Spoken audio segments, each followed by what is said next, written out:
All right, let's settle this once and for all. You've all seen the ads, you've heard the hype.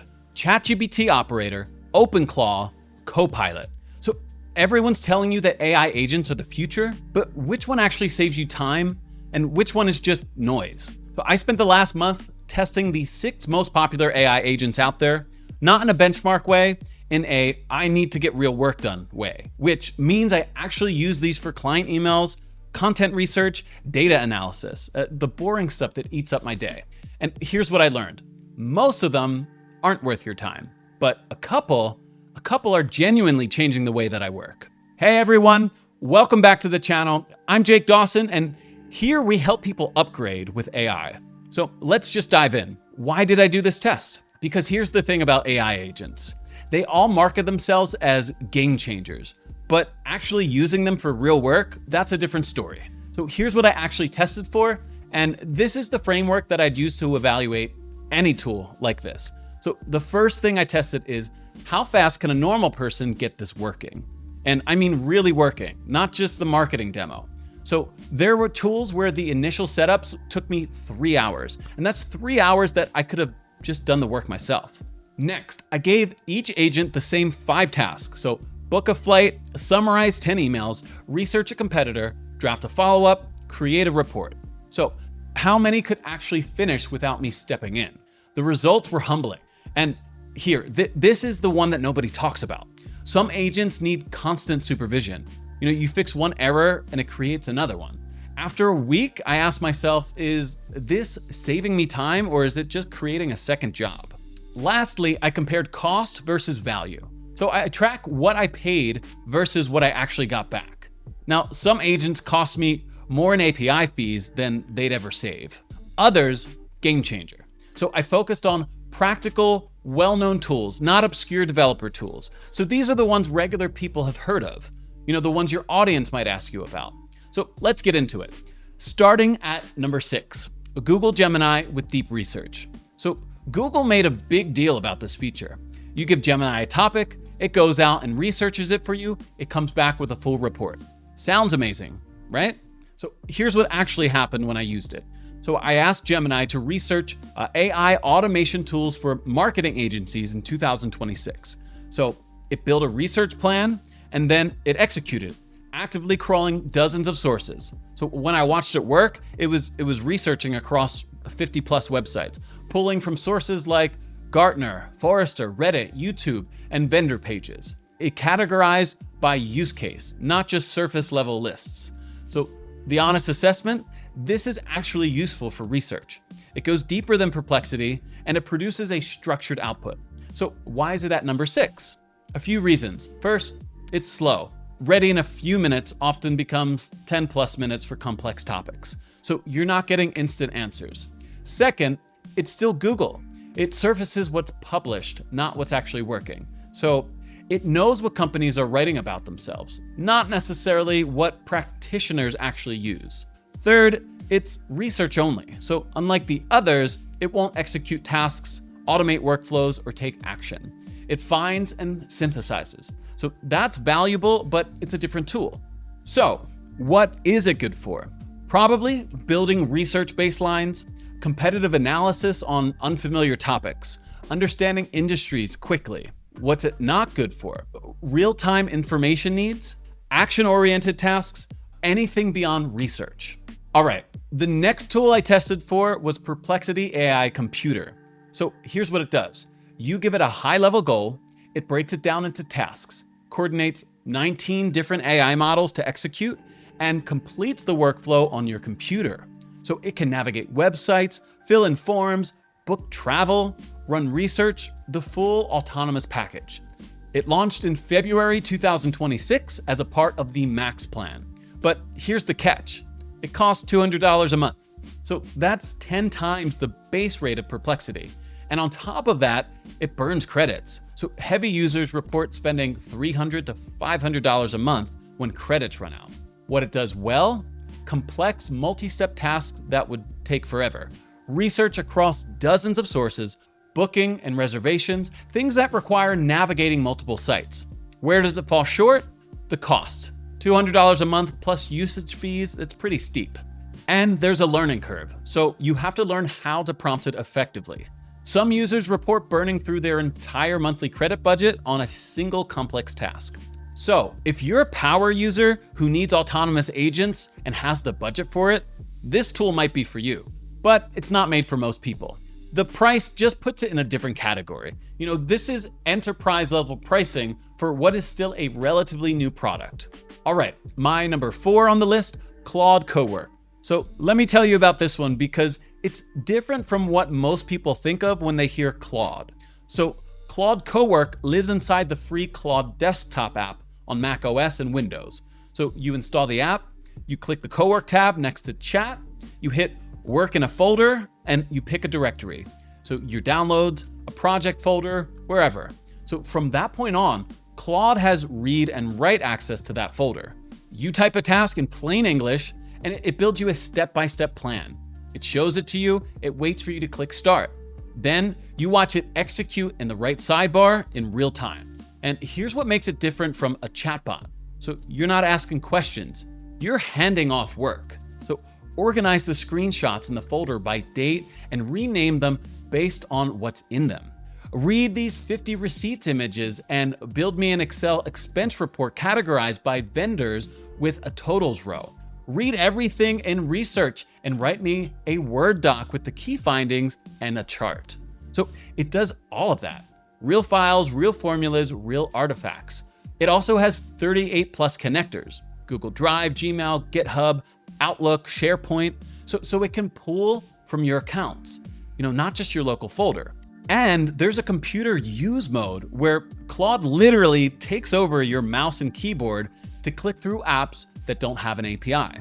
So a few features worth knowing about. Scheduled tasks lets you run automations on a schedule, but your laptop has to stay awake. If you close the lid, the task dies. Routines fixes that by running in Anthropic's cloud. So it fires whether your machine is on or not. And it can trigger from webhooks or GitHub events. So the projects feature, it gives you separate workspaces so context doesn't bleed between tasks. The dispatch feature lets you pair your phone with your desktop using a QR code, and you can trigger tasks right from your phone while your computer does the work. It became generally available on April 9th, 2026, and now it's included with Claude Pro at $20 a month. Previously, it was on Macs only at $100. So this is a recent change not a lot of people know about. Heavy users will want Macs because a Cowork tasks burn through tokens a lot faster in the chat. The honest catch is that the compute is heavy. So your laptop has to be open and Claude Desktop running. Also, computer use is still rough, about a 50% success rate on cross-app workflows. It's strongest when you point it at a folder and you tell it what done looks like. So, what is it good for? File organization, turning chaos into spreadsheets, research synthesis, recurring report generation, anyone in the Claude ecosystem who wants real automation without writing code. What it's not good for is pure web tasks. So OpenAI Operator wins there. And it's not supported for Linux users or anyone else who needs their work to run while their laptop is closed, unless they're on the routines preview. All right, so the next tool I tested was Microsoft Copilot. I ranked it lower at first, but then April 22nd happened. Microsoft pushed agent mode generally available in Word, Excel, and PowerPoint. That changed the picture. The advantage Copilot has is the same advantage it's always had. It's already there. So if your company runs Microsoft 365, you don't install anything, you don't sign up for anything, you don't move data around. The agent shows up inside the apps that you're already using. So here's what agent mode actually does now. In Word, you give it a prompt and it doesn't just write a draft. It restructures the whole document. It applies a tone that you specify, it manages citations, and it rewrites entire sections in place. Not just suggestions, so actual edits. In Excel, it understands pivot tables. You can hand it a workbook and ask it to build an analysis, and it will create formulas, build the tables, generate the visuals, and explain what it did. There's also a plan mode now and Python support. So that means it can run real data work, not just describe it. In PowerPoint, It'll take an existing deck and update it with new talking points and current data while respecting your company's template, animations included. The agent is triggered through the normal Copilot button in each app, but the behavior is different from the old suggest a sentence Copilot. So you give it a high-level task. It shows you a plan. You can preview the changes before they land, and then it executes across the document. So you stay in control, but you're not doing as many keystrokes. There's also Copilot Cowork, a partnership Microsoft announced with Anthropic in March. So same Claude Cowork engine, but it runs inside Microsoft 365 in your company's tenant instead of on your local machine. Now, that's enterprise only, bundled in the new M365 E7 Frontier Suite at $99 per month per user. So for most people watching it, the regular Copilot and 365 is probably what you'll touch. Now, the catch is the same as it's always been. Copilot is brilliant inside Microsoft's world and useless outside of it. So if your stack is Google Docs, Slack, Notion, and 1,000 SaaS tools, Copilot doesn't help you. It only knows the app that it lives inside.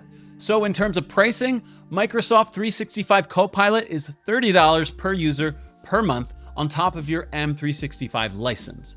Personal Copilot Pro is $20 a month for the consumer side. Most companies that already pay for M365 add it as a line item rather than thinking of it as a separate AI subscription. So, who is it good for? Anyone who actually lives in Word, Excel, and PowerPoint every day. Finance teams, operation teams, anyone whose work output is documents, spreadsheets, and decks. So, for example, people whose work happens outside of Microsoft, or anyone who needs cross-platform automation that touches non-Microsoft tools, it's not a great fit for. Now, let's move on to number 2, OpenClaw. So this is where things get interesting because OpenClaw is fundamentally different from everything else on this list. It's not a SaaS product that you log into. It runs locally on your machine, and you message it through Telegram or Discord like a person. Now, let me tell you what happened when I set this up. So the initial setup took me about an hour, not 15 minutes like some people claim. There were a few hiccups with API keys, configurations, but once it was running, something shifted. So I set it up to check my email every morning at 7 a.m. and give me a summary of what actually matters. Not every email, just the important ones. So the ones that need my attention, basically. And here's what changed. I stopped checking emails before I was really ready to. I used to wake up and scroll through my inbox and start the day in reactive mode. So now I wake up to a briefing that tells me what's actually important. So that alone has been worth it. And then I added more. So I set it up to research competitors when I ask. I set it up to draft initial responses to common inquiries. I set it up to monitor a few topics that I care about and ping me when something interesting happens. So after a month, I can tell you exactly what it's good at and what it's bad at. And what it's good at is anything that follows a pattern. So recurring tasks, research that follows a template, drafting first versions of things, monitoring ongoing situations. What it's not good at is anything that requires judgment or nuance. So anything where context matters more than content. So it can draft an email, but it cannot negotiate a deal. For that, you'd need to build a custom automation using Make, Zapier, or N8N. So here's the honest truth. OpenClaw requires maintenance. Not a lot, but some. You need to define what you want clearly. You need to review what it's doing. Sometimes it goes down and you need to restart it. But for me, it's been worth it. The trade-off is simple. I spend a little time on maintaining it and it buys me back hours every single week. Costs depend on API usage. So OpenClaw itself is open source and free, but API use is what you pay for. Light use starts around $14 to $20 a month. So that would include a dedicated server and using a lightweight LLM API to power it. Heavy use can get to $50 to $100 a month. So this would be if you're using the latest Claude Opus, which, let's be honest, burns credits faster than you can say Jack Robinson. But for what I'm getting, it's a no-brainer. Okay, now for the winner. And the winner is ChatGPT Operator. So let's be honest, this is the one everyone knows, and here's why it deserves the top spot. To use it, you have a few options. So click the plus button in the chat window, select agent mode from the dropdown, or simply type /agent in the chat and you describe the task that you want completed. So the agent will start working on it and let you know when it needs clarification or confirmation. So I want to tell you about a specific moment that made me realize this is different. So I needed to book travel for an upcoming trip. Flights, hotel, rental car, that usually takes me 45 minutes of clicking around. I asked Operator to do it, and it opened the browsers, it went to Google Flights, it searched for my dates, it showed me options with prices, it waited for me to pick, and then it moved to booking. Was it perfect? No, it needed me to confirm a few things. There was a moment where it got stuck on the hotel page and I had to help it out. But the whole process took 15 minutes instead of 45 minutes. And I was doing other things while it worked. So that's the key. It's not that the Operator is better than me, it's that it can work while I'm doing something else. And here's the other thing. So it's included with ChatGPT Plus, which means if you're already paying $20 a month, you're not paying extra. So that's important. The marginal cost is zero. So let me be clear about what Operator is and isn't. It's not replacing your brain, it's not doing your job, but it's handling the busy work that piles up. The scheduling emails, the form filings, the research that you need but you don't have time for.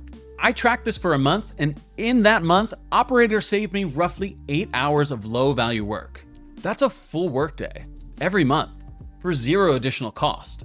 Who it's good for is anyone who uses ChatGPT already and wants it to actually do things, not just answer questions. Anyone who has repetitive tasks that consume time. What it's not good for is complex judgment calls, creative work, anything where precision matters more than speed. All right, so here's what nobody tells you about when choosing an AI agent. So you're not looking for the best one. You're looking for the one that fits your actual life. So Copilot fits if you live in Microsoft 365 and you want small improvements on your existing workflow. OpenClaw fits if you're comfortable with a little bit of technical setup and you want something that works while you sleep. ChatGPT Operator fits if you want immediate value with zero setup and you don't mind fixing it occasionally. Perplexity and Gemini are search tools, not agents. So they find things faster. That's valuable, but it's different. Claude Computer use is impressive technology that most people can't actually use yet. So my honest breakdown is ChatGPT Operator is the best starting point for most people. It's free if you have ChatGPT Pro. It works immediately and it does real work. OpenClaw is the upgrade path when you outgrow Operator and you want more control. Copilot is the convenience play if you're already in the Microsoft world. Now, go try one. So which one are you the most excited to test? Drop it in the comments below. If you want to go deeper on this stuff and you want to connect with other actual people who are building these setups, come join our school community. So the link for that's in the description below, and it's where I share the behind the scenes tutorials, I give feedback on configurations, and you can hang out with people going through the same journey as you. So most of the real breakthroughs honestly happen there. Thank you guys so much for hanging out with me today. And I will see you in the next video where we're going to take this even further and dive into AI-powered productivity. Just click on the video to my left and you'll see exactly what I'm talking about. See you there.